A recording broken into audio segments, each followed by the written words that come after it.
Добро вечер, почитувани гледачи, време за централниот дневник на К1. Ова се настаните кои го одбележаа денешниот ден. Пронајден починат маж во Велес. Обдукцијата ќе го даде одговорот која е причината за смртта на 62 годишниот велешанец. Општата болница во Кавадарци доби современ мамограф.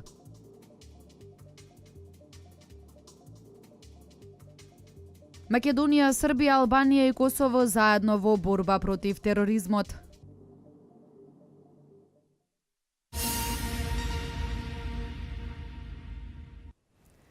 Пронајден починат маж во Велес. На местото на настанот извршен увид од страна на јавен обвинител из СВР Велес. Обдукцијата ќе го даде одговорот која е причината за смртта на 62 годишниот велешанец. Во полициската станица Велес синоќа во 20 часот од страна на 40 годишниот РС било пријавено дека во куќата на неговата 66 годишна тетка РС на улица Јордан Џурнов го пронашол починат неговиот вујко, 62 годишниот ДЖИ од Велес. На местото на настанот увид вршеле јавен обвинител и увидна екипа од секторот за внатрешни работи Велес. По барање на јавниот обвинител, увидот во 23 часот и 10 минути бил прекинат, а продолжил денеска.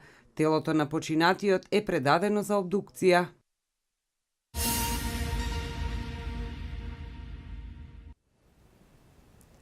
Фатени 5 лица кои нелегално вршеле бесправен превоз на огревни дрва. Полицијата ги пронашла во близина на село Степанци. Од секторот за внатрешни работи Велес информираат дека полицијата ги одзела возилата и дрвата, а се работи на целосно документирање на настанот. Секторот за внатрешни работи Велес во координација со шумската полиција фати 5 лица и 5 патнички автомобили марка Лада Нива кои нелегално вршеле бесправен превоз на вкупно 5 метри просторни дабови огревни дрвја. Дрвокраците биле прилепчани на возраст од 19 до 39 години. Полицијата ги фатила во местноста викана Црници во близина на село Степанци. Полицијата ги одзела возилата и дрвата, а по целосно документирање на настанот ќе биде поднесен соодветен поднесок, информираат од секторот за внатрешни работи Велес. Инаку во последните 3 месеци во рациите, кои ги спроведе шумската полиција во координација со СВР Велес, фатени се околу 100 превозни средства кои бесправно превезувале огревни дрвја. Според информациите од секторот за внатрешни работи Велес, во текот на 2015 година спроведени се повеќе акцијски контроли во соработка со шумската полиција, јавното претпријатие Македонски шуми, Министерството за земјоделие, шумарство и водостопанство и соседни полициски станици од други сектори, при што поднесени се вкупно 16 кривични пријави, со кои пријавени се 28 лица за извршени 19 кривични дела, кражба, злоупотреба на службена положба и овластување, фалсификување на исправа, пустошење на шуми. Одземени се вкупно 138 метри кубни огревно дрво, 4 товарни возила, 29 патнички автомобила, 12 моторни пили и други предмети како рачни пили, трактор, приколки, секери, запрежни возила.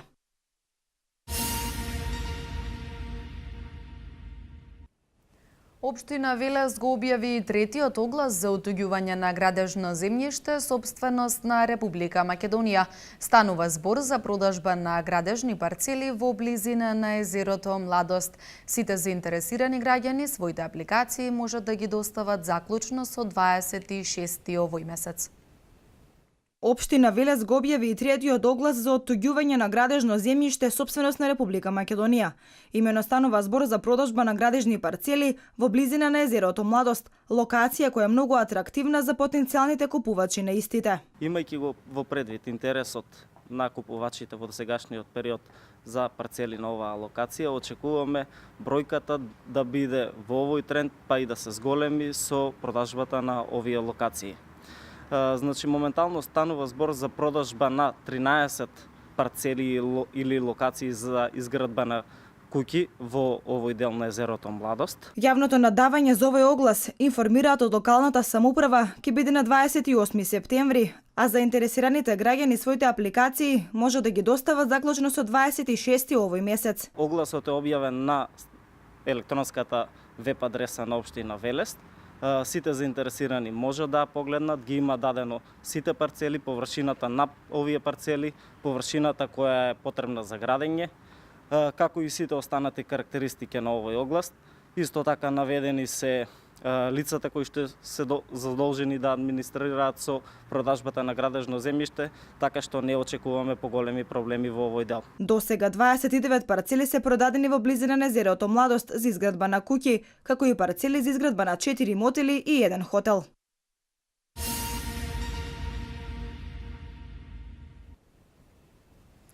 Кавадаричката болница доби современ мамограф. Инсталирањето на овој апарат е од големо значење, бидејќи досега прегледите од ваков тип кавадарчанки ги правеа во здравствените установи во соседните градови. Општата болница во Кавадарци доби нов најсовремен мамограф. Инсталирањето на овој апарат е од големо значење, бидејќи досега прегледите од ваков тип и скрининзите кавадарчанки ги правеа во здравствените установи во соседните градови. Колку е поблиску здравствената услуга, толку статистички се зголемува и бројот на прегледи. Ова пак значи откривање на болеста уште во ран стадиум, што пак ја зголемува шансата за целосно излекување. Тоа е добро.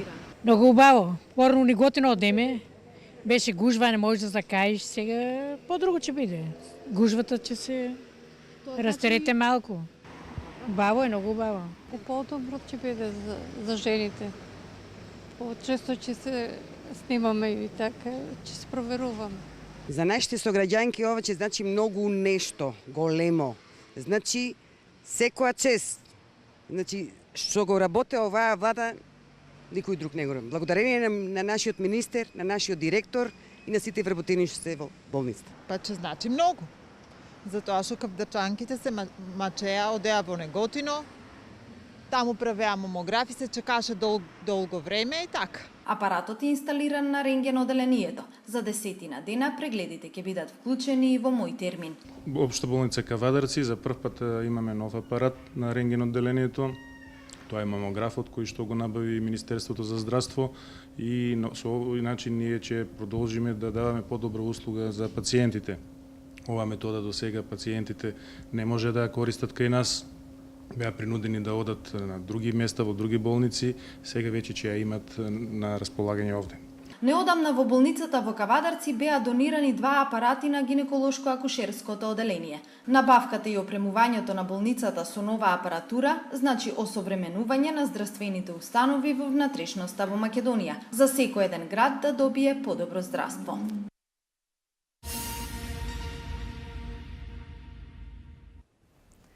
Болеста јазлеста кожа ставена под контрола. Не се регистрирани нови жаришта на болеста, кај добитокот вакцинирањето заврши, а започнаа со работа и добиточните пазари кои беа затворени поради опасноста од нејзино ширење. Не се регистрирани нови жаришта на болеста кај добитокот јазлеста кожа. Истата е ставена под контрола. Заврши вакцинацијата, а започнаа со работа и добиточните пазари, кои беа затворени поради опасноста од нејзино ширење. 800 сточари досега поднале барање за обештетување на 2400 угинати и заразени животни. Конечната бројка се очекува да биде 950 фарми. По целосната вакцинација на добитокот, болеста јазлеста кожа е ставена под контрола и нема нови пријави за нејзина појава. Според Агенцијата за ветеринарство и храна, задолжително е да поминат 28 дена по вакцинацијата за сточарите да го носат добитокот на пазар и да го продаваат. Сточарите со себе задолжително треба да имаат документ како доказ дека животните се вакцинирани.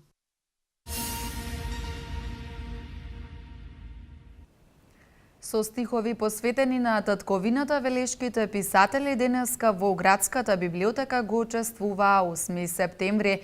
Настанот е во организација на библиотеката и клубот на писатели Коста Солев Рацин од Велес. Поетско дружење на писатели од Велес организираше локалната библиотека Гоце Делчев и Сдруженијето на писатели Коста Солев Рацин. Со стихови посветени на татковината, велешките писатели го чествуваа 8 септември, денот на независноста на Република Македонија. Еден културен настан го одбележуваме 25-тиот роденден на нашата држава. Со тоа даваме еден придонес во целокупното државно чествување на некој начин на овој најголем македонски празник. Со тоа уште еднаш правиме промоција и афирмација на македонскиот јазик, на македонската култура, како еден наш национален идентитет и на еден идентитет кој што не обележува во светот и не прави различен и посебен народ. Почесен гости на поетското читање беше и познатиот новинар и писател, велешанецот доктор Васко Тацаковски, кој се представи со своји стихови. Прашувам, каде заминало? И зошто ги нема писателот Тихо Најдовски, прв сосед од моето велешко мало старта. Другарот средношколски Ванчо, и зошто за него враќање нема таа судба клета од Чичко му Ганчо Каджипанзо, поет и шпански борец, каде побегнала најличната пеперутка Билјана Врнариева и молк се сторила. На ова поетско читање со своји стихови се представија родокрајните писатели.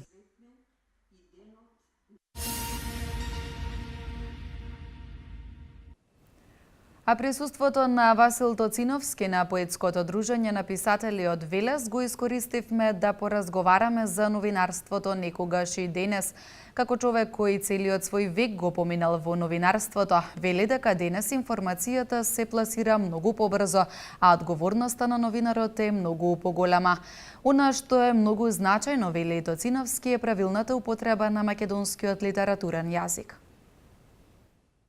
Разликите па огромни се. Ако некогаш се практикуваше дека вчера или синоќа нешто се одржа, тогаш денес техниката ни овозможува заедно, секако со субјектот, со добриот новинар, ни овозможува на лице место, во истиот миг, да го дознаеме она што е актуелно, она што се случува, или она што допрва треба да се случи. Ако некогаш говорам за моето дведецениско искуство во некогашната македонска телевизија, односно телевизија Скопје, во рамките на Југословенската радиотелевизија, се одеше во системот по времето. Јас мислам дека денеска новинарите и новинарството воопшто одат пред времето. Меѓутоа, тоа подразбира и апсолутно поголема одговорност. Мислам дека денеска е многу тешко, многу напорно, многу одговорно да се биде новинар. Да се има во исто време етика, да ја кажете вистината, да го кажете вистинскиот настан, меѓутоа да имате и естетика која подразбира добро да изгледате, она што е битно за телевизија, добро да говорите, да имате заокружена цела мисла, да имате логика и ред во нештата, и оно што за мене е врвно правило, да го говорите на најубав можен начин јазикот. Да ја употребите динамиката на говорот, за да може и гледачот и слушателот да не се прашува што било речено или што новинарот соопштил. Значи, постои една динамика, постои една логика и во таа смисла новинарот едноставно и само така може да биде лице, во исто време и опачина на нештата, односно да биде реална слика за она што во мигот се случува. А како телевизијата, изговорениот збор, иако тој поминува и се заборава за разлика од пишаниот, има огромно влијание во мигот и судбинско значење во екзистенцијата воопшто на светот. Колку според вас пишаните електронски медиуми денеска влијаат врз новинарството, врз телевизијата и врз весниците, односно штампаниот медиум? Па, јас мислам дека тие се една неделива целина. Тие одат заедно. Дали е пишаниот или изговорениот збор, тој има истата убоита моќ да ве растажи. За жал се случуваат катаклизми, несреќи во светот, многу војни, многу убиства. Имаме едноставно една миграција, едно бришење на граници, мешање на простори, така што пишаниот и изговорениот збор имаат огромно влијание, бидејќи тие се првиот знак кој допира до читателот, односно до гледачот, или до слушателот, И од тука, оно што предмалку го реков, денеска функцијата и одговорноста на новинарот се одговорни од едноставна причина, затоа што ние како гледачи, како читатели, ве восприемаме како свест и совест на современоста, свест и совест на светот, на нашата татковина, на нашето македонствување или воопшто на човековата цивилизација.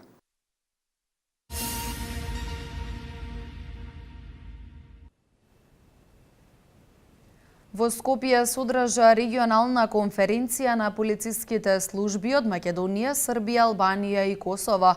Истата беше во организација на Бирото за јавна безбедност со посредство на мисијата на EULEX на Косово. На истата беше постигнат договор за посилна соработка во борбата против тероризмот. Во продолжение и за останатите вести од Македонија. Регионална конференција на полициските служби од Македонија, Србија, Албанија и Косово се одржа во Скопје во организација на Бирото за јавна безбедност со посредство на мисијата на EULEX на Косово. На истата е договорено да се интензивира соработката и размената на податоци во борбата против тероризмот. Тероризмот и организираниот криминал представуваат глобален проблем и закана. Терористичките напади кои што се случија во Франција, Турција и во Германија и кои предизвикаа голем број човечки жртви и огромна материјална штета, представуваат јасни индикатори дека овој феномен мора да се решава на глобално ниво. Тој смета дека треба да се зголеми соработката меѓу полициските служби за поефикасна борба против тероризмот, како и да се идентификуваат начините за побрза размена на информации. Според заменик директорот на Бирото за јавна безбедност Бесир Деари, треба да се воспостават ефикасни механизми за размена на податоци. Ова е прва конференција од ваков вид.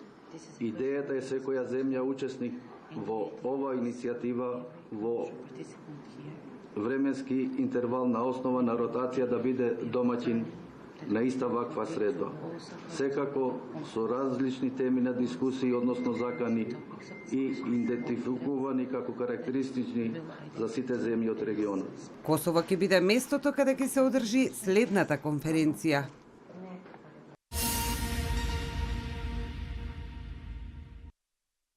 Бруто домашниот производ во Македонија во второто тримесечје од 2016 година се зголеми за 2,2%, соопшти Државниот завод за статистика.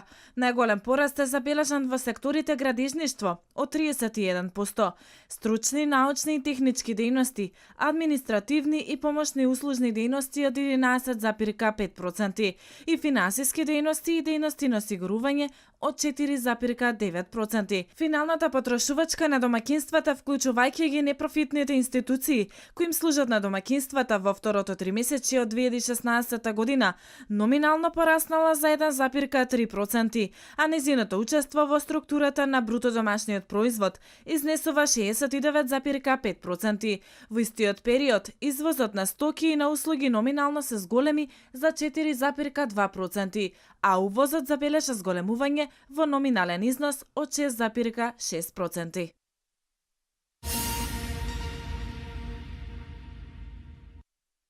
Заврши снимањето со дрон на местото каде се случи авионската несреќа во близина на село Кожле Скопско.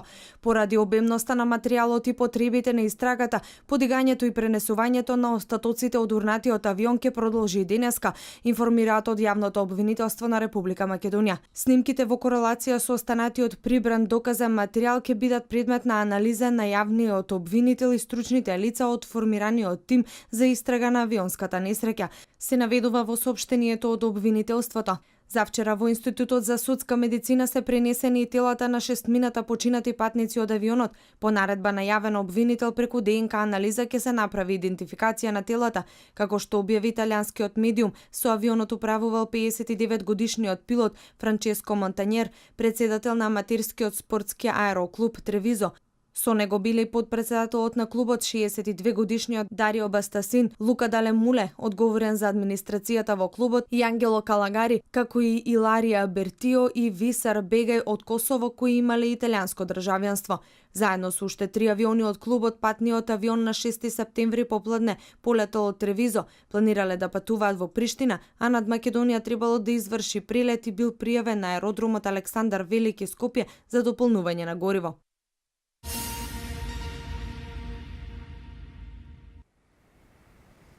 Почнува джилакот во Мека. Од денеска милиони муслимани од разни земји се упатуваат кон светиот град во Саудиска Арабија.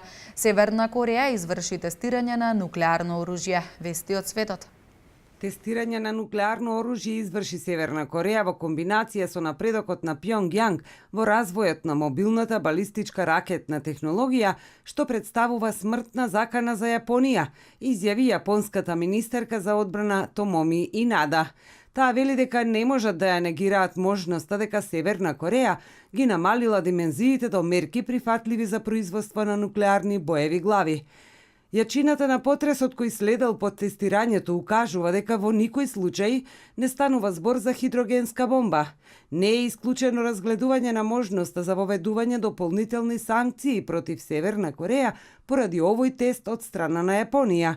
И Кинеското министерство за надворешни работи соопшти дека е одлучно да се спротивставува на нуклеарната проба и го повика Пјонгјанг да не презема акции кои би ја влошиле ситуацијата. Реагираа и американскиот председател Барак Обама, како и францускиот председател Франсуа Оланд.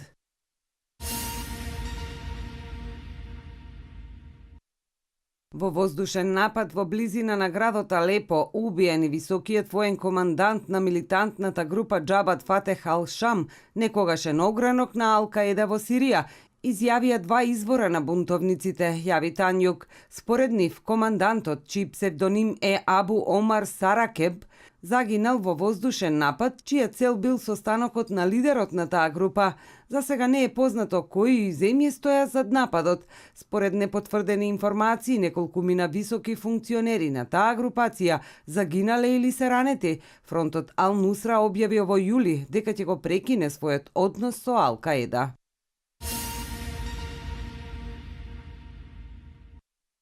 Од денеска милиони муслимани од разни земји се упатуваат кон светиот град Мека во Саудиска Арабија. Започнуваат джилакот за извршување серија ритуали и молитви за чистење на гревовите. А джилакот започнува во Мека, од каде што верниците се упатуваат кон долината Мина на неколку километри на исток, каде е поставен голем град под шатори. Главен момент е поклонување со молитви на ридот Арафат. Секој муслиман, според верувањата, треба барем еднаш во животот да изврши аджилак, што е еден од 5 основни столба на муслиманската религија.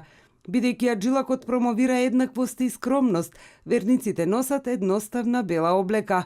Оваа година аджилакот ќе трае до 14 септември. Саудиска Арабија годинава мобилизира над 100.000 полицајци, што ќе се грижат за безбедноста за време на аджилакот.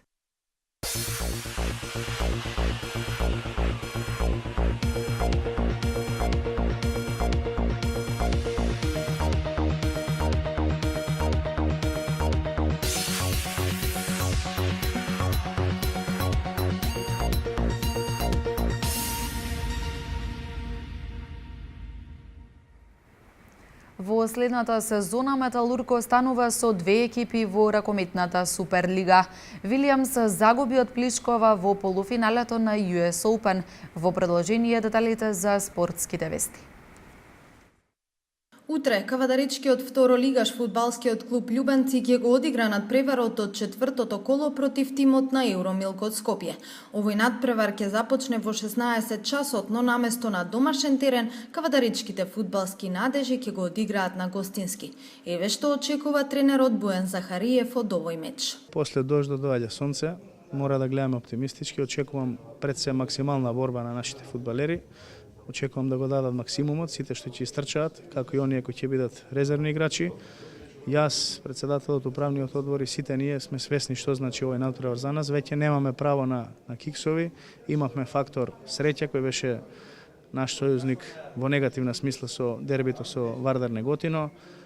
заслужено бевме победени од Академија Пандев и оној надпревар од Скопје првото коло кога исто така несреќно го загубивме. Веќе работиме интензивно цела недела и во минатата недела во делот на паузата и оваа недела психички сме подготвени и ќе се обидеме да направиме све за да го добиеме тој надпревар. Причините поради кои овој надпревар ќе се одигра на гостински наместо на домашен терен се согласно одлуката на ФФМ за санирање на некои делови на стадионот Тиквеш. За жал не ќе можат љубителите, нашите навивачи и симпатизери да го гледаат надпреварот, бидејќи согласно одлуката на ФФМ треба да преземеме некои интервенции во делот на санација на стадионот, кои се надеваме дека веќе од 6-тото коло со Хоризонт Турново ќе бидат надминати и фудбалот ќе се врати во Кавадарци, што е целта и на ова раководство и на мене и на сите играчи да направиме една позитивна слика за фудбалот. И ќе замолам само да има уште малку трпение. Значи не барам алиби, барам само поддршка од сите. Овој клуб е на градот Кавадарци и ако сме сите сплотени, резултатите ќе дојдат. Фудбалерите на Љубанци се уште чекаат да ги запишат првите поени во официјалната табела. За сега први на листата се фудбалскиот клуб Скопје со 9 поени. Веднаш зад нив се Академија Пандев со 7, Евромилк со 6 и Металург и Вардар Неготино имаат по 4 поени.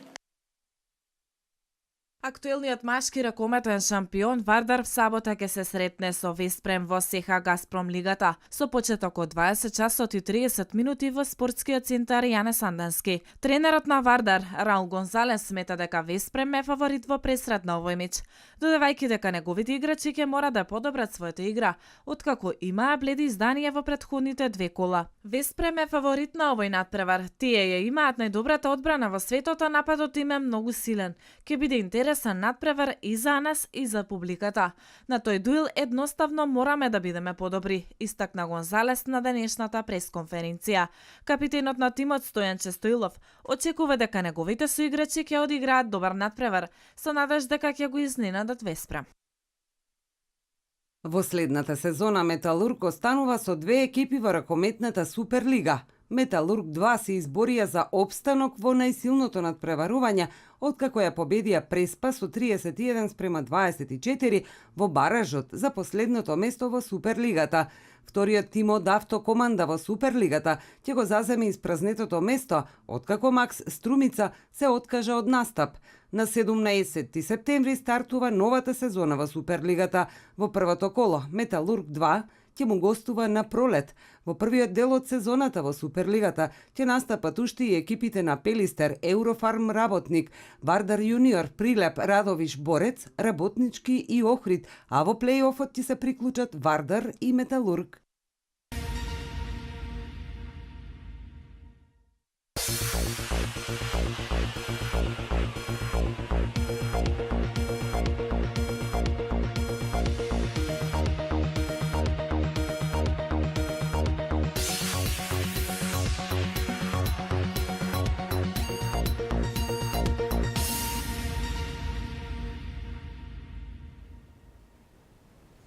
Времето денеска променливо облачно со повремени врнежи од дожд, претежно во западните делови од земјава, и во наредните денови ќе се задржи слично време, но со благ пораст на температурите. Да ги погледнеме деталите.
Тоа беше последната информација за овој издание. Пријатно!